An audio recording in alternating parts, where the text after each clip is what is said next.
Welcome, and thanks for your interest in Komatsu products. Today we're going to cover how to properly conduct a pre-operation inspection for the -11 excavator. Now the reason we do a pre-operation inspection is just to take a quick look at the machine and inspect it for any damage, excessive wear, or any leaks.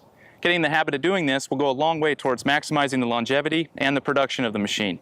Everything we cover today is also included in the operation and maintenance manual inside the cab. So with that, let's go ahead and get started.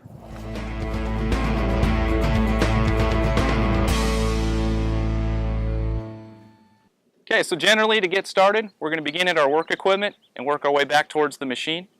On an excavator with a bucket, what you're going to do is just ensure that there's no excessive wear, any kind of cracks or anything like that with the actual bucket. We'll take a look at our cutting edges and our teeth, make sure all the pins are in place and there's no excessive wear or damage to any of the parts.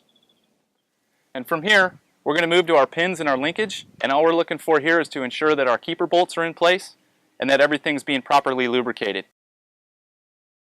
After that, we're going to start with our arm and our boom inspection. So what we're looking for when we inspect the arm and the boom is just any signs of obvious wear or damage to our hydraulic lines, our cylinders, and our welds. That'll bring us back down towards the machine where we can get a good look at our boom cylinders, our piping, and our hydraulic hoses to ensure that all of our bolts and everything is in place. So after you've inspected all of your hydraulic lines, you can go ahead and take a look at the boom foot, make sure everything's receiving proper amount of lubrication, as well as at your boom cylinders, your top hat, and your swing circle. This is also a good opportunity to go ahead and take a quick peek underneath the machine to see if you notice any signs of leaks. Okay, now that we've wrapped up here, go ahead and start working our way around the machine. We're actually going to go up onto the upper structure. Before we do that, we want to double check, make sure that our access points look good, including our mirrors and our handrails. Also want to make sure you always use proper mounting and dismounting techniques whenever you access the machine.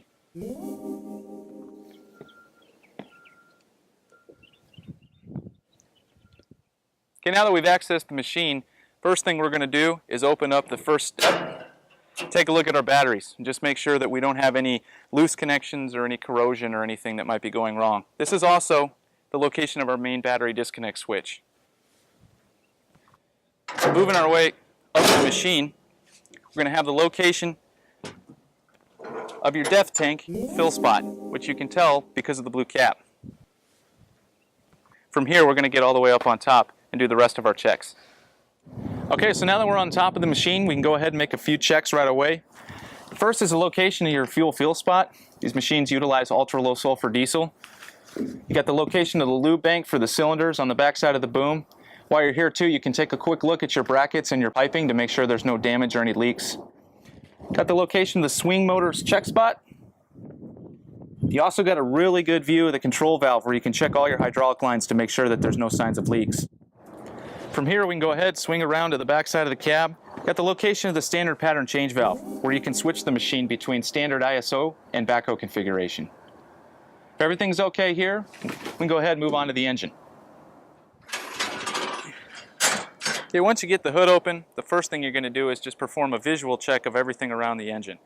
Basically looking for any debris or any obvious signs of leakage or damage. From there, go ahead and take a look at your coolant, make sure you have adequate fluid levels. You can check your engine oil right here, and then also make sure that there's no contamination in your pre-filter. That pretty much covers it from an operation standpoint. If you want more extensive information or specifics related to the type of engine fluids, please refer to your O&M manual.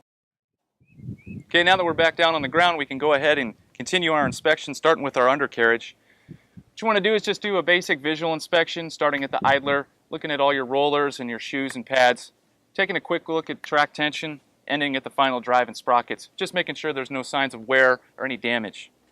That'll bring you back here to the cooler room, where also your air filters are located.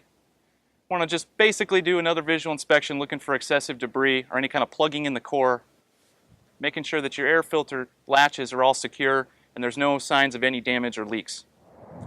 Okay, if everything looks good in here, go ahead and continue to work our way around to the back side of the machine. First thing we'll do is check the rear view camera, just make sure there's no signs of damage. Go ahead and look underneath the machine, making sure there's no leaks. Also take a look at the back side of the undercarriage and frame for any kind of damage. This is also a really good opportunity to take a peek up at the undercovers and make sure that they look okay. If everything's all right here, we'll continue to work our way around to the pump room.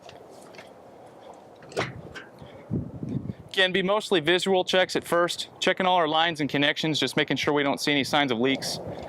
A couple fluid level checks for your windshield wiper fluid, and also the location of the sight glass for the hydraulic fluid.